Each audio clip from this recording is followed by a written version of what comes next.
اچھا یہاں سے اب میرا ایک اور سوال آپ کی طرف آ رہا ہے، وہ یہ کہ آج کل جب شادی ہوتی ہے دو لوگوں کی، جی میاں بیوی ہیں، پارٹنرز ہیں، زندگی کو آگے لے کر چلنا ہے، ان کے آپس کے مسئلے ہی ٹھیک نہیں ہو رہے ہوتے کہ وہ جو بچے بیچارے پیدا ہو گئے ہیں وہ پھر یہ فون کے سہارے پل رہے ہوتے ہیں، ان کی تربیت نہیں ہو رہی، ان کو سمجھ نہیں آ رہا، اور پھر بعد میں بلیم بچوں پر آ جاتا ہے.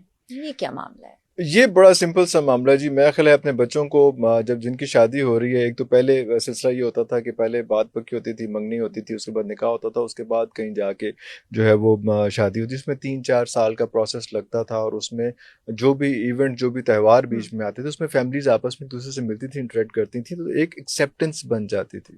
پوائنٹ 1 یہ ہے کہ جب قبول ہے قبول ہے قبول ہے ہو، تو اس میں صرف لڑکی اور لڑکے کا قبول ہے تو وہ اسلامی طور پہ تو جائز ہے، وہ صرف وہی ہے.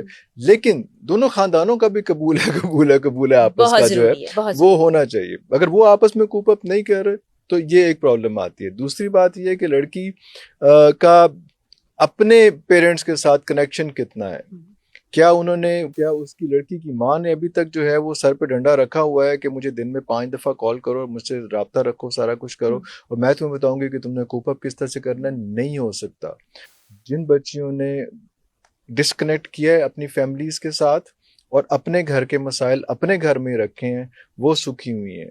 جو ہر دوسری موقع پہ انہوں نے اپنی اماں کو، اپنے ابا کو کال کی ہے، وہ کبھی اب اس گھر کو اپنا گھر سمجھ ہی نہیں پائی ہیں، اور نہ ہی یہاں کے لوگوں کو اپنے لوگ سمجھ پائی ہیں، اور نہ وہ ان کی ساری فیملی جو ہے اس کو کوپ اپ کرنے کی، اس کا مطلب انہوں نے کوشش ہی نہیں کی ہے.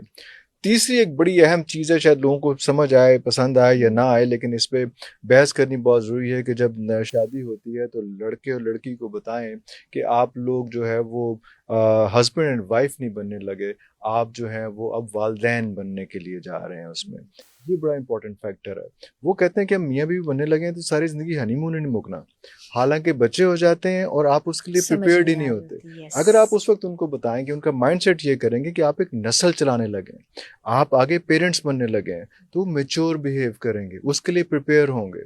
ورنہ صرف جو ہے وہ آخر تک 3 بچے ہو گئے اور آپس میں آپس میں جو ہے وہ مینٹل اسٹیبلٹی نہیں ہو رہی. یہ بہت زیادہ ہو رہا ہے. اور ویسٹ میں تو کاؤنسلنگ ہوتی ہے شادی سے پہلے، جو دو لوگ ہیں ان کو بلایا جاتا ہے، بہت کچھ بتایا جاتا ہے کہ یہاں آپ پہ بھی ریڈی شروع ہو ہو گئی. اب یہاں پہ بھی شروع ہو گئی ہے. اب افسوس کی بات یہ ہے کہ آپ گاڑی چلانے لگتے ہیں تو آپ کو لائسنس آپ کا چیک ہوتا ہے، آپ کہیں جاب کرنے جاتے ہیں تو آپ کو اس کے ساتھ جو ہے وہ سرٹیفکیٹس لگتے ہیں، سارا کچھ لگتا ہے، پہلے کیا کر چکے ہیں، کیا ہو چکا ہے، کتنا پڑھ چکے ہیں، کہاں پہ نوکری کر چکے ہیں، سارا کچھ ہے.